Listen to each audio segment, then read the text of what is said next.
छत्रपतींचा पुतळा पडल्याच्या घटनेचा सर्वत्र विरोध केला जात आहे। यातच नागपूरच्या महाल परिसरातील छत्रपतींच्या पुतळ्यासमोर काँग्रेसने जोडे मारो आंदोलन करत राज्य सरकारचा तीव्र निषेध केला। यावेळी काँग्रेसच्या काही कार्यकर्त्यांना पोलिसांनी ताब्यात घेतलं, तर मुख्यमंत्र्यांनी आणि उपमुख्यमंत्र्यांनी राजीनामा द्यावा अशी मागणी काँग्रेस नेत्यांनी केली आहे। पुतळा उभारण्यामध्ये भ्रष्टाचार झाला नसता तर हा पुतळा पडला नसता। सिंधुदुर्ग जिल्ह्यातील छत्रपतींचा पुतळा पडल्याप्रकरणी राजकारण चांगलंच तापलं आहे आणि यासाठी विरोधकांकडून राज्य सरकारला जबाबदार ठरवलं जात आहे आणि विरोधक यावरून राज्य सरकारवर सातत्यानं हल्लाबोल करत आहे। पुतळा बांधताना मोठ्या प्रमाणात भ्रष्टाचार झाल्याचा आरोप करत विरोधक सरकार विरोधी आंदोलन करत आहे।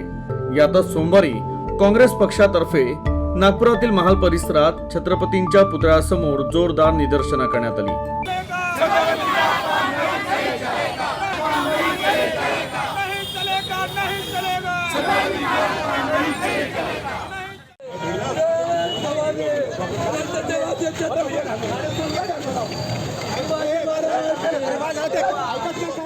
तर आंदोलनातील घोषणांनी परिसर दणाणून गेला होता। तर आक्रमक झालेल्या काही कार्यकर्त्यांना पोलिसांनी ताब्यात घेतलं। किमान छत्रपतींचा पुतळा बनवताना तरी भ्रष्टाचार व्हायला नको होता, अशी प्रतिक्रिया काँग्रेसचे शहराध्यक्ष आमदार विकास ठाकरे यांनी दिली। आणि जे छत्रपती शिवराय यांचा पुतळा हा पडू शकतो, तर या राज्यात आणि देशात भ्रष्टाचाराने किती थैमान घातलं आहे। या सरकारला हे सुद्धा कळलं नाही की आपण महाराजांचा पुतळा उभारून झालो। या पुतळा उभारण्यामध्ये तर भ्रष्टाचार नाही व्हायला पाहिजे। जर पुतळा उभारण्यामध्ये भ्रष्टाचार झाला नसता तर हा पुतळा पडला नसता।